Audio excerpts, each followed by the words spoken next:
നരേന്ദ്രമോദിയെ കളിയാക്കി പറയാറുണ്ട്, എന്താ പറയാ, ശൗചാലയ എന്ന് പറഞ്ഞിട്ട് കളിയാക്കാറുണ്ട്.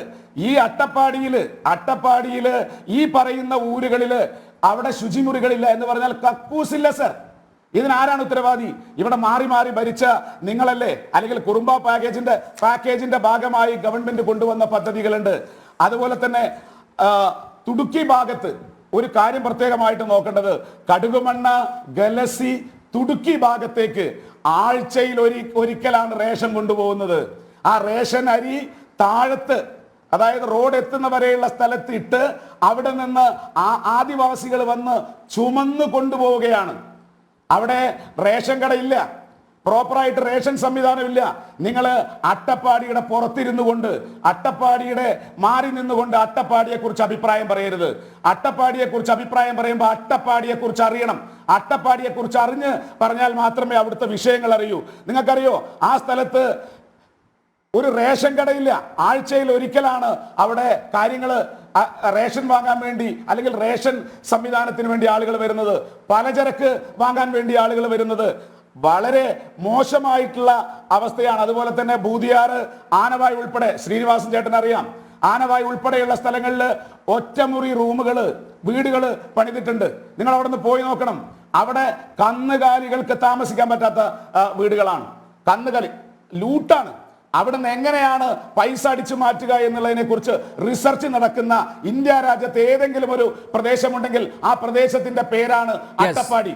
എന്നിട്ട് നരേന്ദ്രമോദി എന്തെങ്കിലും ചെയ്താൽ അങ്ങനെ ആളാവാൻ സമ്മതിക്കില്ല എന്ന് പറഞ്ഞാൽ അതിന്റെ അർത്ഥം എന്താണ്? നിങ്ങൾ ആർക്ക് വേണ്ടിയാണ് ഈ കാര്യങ്ങൾ ചെയ്യുന്നത്? കേരളത്തിലെ സാധാരണക്കാരനായ പാവപ്പെട്ടവരായിട്ടുള്ള ആദിവാസികൾക്ക് വേണ്ടി ആണയിടുകയും പുറത്ത് അദ്ദേഹം പറഞ്ഞു വന്ന കൂട്ടത്തിൽ പറഞ്ഞു, രാമൻ അക്ബറായ കഥയൊക്കെ പതുക്കെ തള്ളിക്കയറ്റി കൊണ്ടുവരിക. ഈ ഒരു ചർച്ചയിൽ ഒരു പക്ഷേ സതീശൻ മരിച്ചിരുന്നുവെങ്കിൽ ഇന്ന് ഇങ്ങനെയാണോ ചർച്ച? ആ ചർച്ചയുടെ ഇടയിൽ അദ്ദേഹം കൊണ്ടുവരുന്നത് രാമൻ, സീതയും അക്ബറിനെയൊക്കെയാണ്. ഞാൻ പറയട്ടെ, അവിടെ പശ്ചിമ ബംഗാളില് കഴിഞ്ഞ കുറച്ച്, ഞാൻ അതിന്റെ ഇടയിൽ ഒന്ന് മാറ്റി പറയുന്നത് മാത്രമേ ഉള്ളൂ. പശ്ചിമ ബംഗാളിലെ ഹൗറ ജില്ലയില് കഴിഞ്ഞ കുറച്ച് ആഴ്ചകളായി നീണ്ടു നിൽക്കുന്ന ഒരു വലിയ കലാപരിപാടി നടക്കുന്നുണ്ട് സർ. ആ കലാപരിപാടി എന്താണെന്നറിയോ? അവിടുത്തെ ആദിവാസികളെയും ദളിതരെയും മാനഭംഗപ്പെടുത്തുന്ന പരിപാടിയാണ് അവിടെ നടന്നുകൊണ്ടിരിക്കുന്നത്. എന്തേ നിങ്ങളത് പറഞ്ഞില്ല? എന്തേ നിങ്ങളത് വാർത്തയാക്കിയില്ല? കേരളത്തിലെ ഒരു പത്രമാധ്യമങ്ങളിലും കണ്ടില്ലല്ലോ, ഒരു ദൃശ്യമാധ്യമത്തിലും ചർച്ച ചെയ്തില്ലല്ലോ.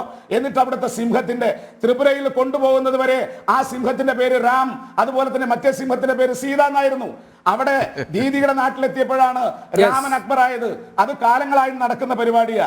ഇവിടെ ആ വിഷയത്തിലേക്ക് ഞാൻ വരുന്നില്ല. എന്തായാലും ഇവിടെ ആദിവാസി മേഖലയിൽ വളരെ വലിയ തോതിലുള്ള ചൂഷണമാണ് നടക്കുന്നത്. ആദിവാസികൾക്ക് വേണ്ടി എന്തെങ്കിലും ചെയ്യുന്ന കേന്ദ്ര സർക്കാരിനെ, രാധാമോഹൻ അഗർവാള് കോട്ടത്തറ ആശുപത്രി കാണാൻ പോയതൊന്നുമല്ല സർ. അദ്ദേഹം 40 വർഷമായിട്ട് അവിടെ MLA ആയിരുന്ന ആളാണ്. അദ്ദേഹത്തിന് അറിയാം കാര്യങ്ങൾ എന്താണെന്ന്.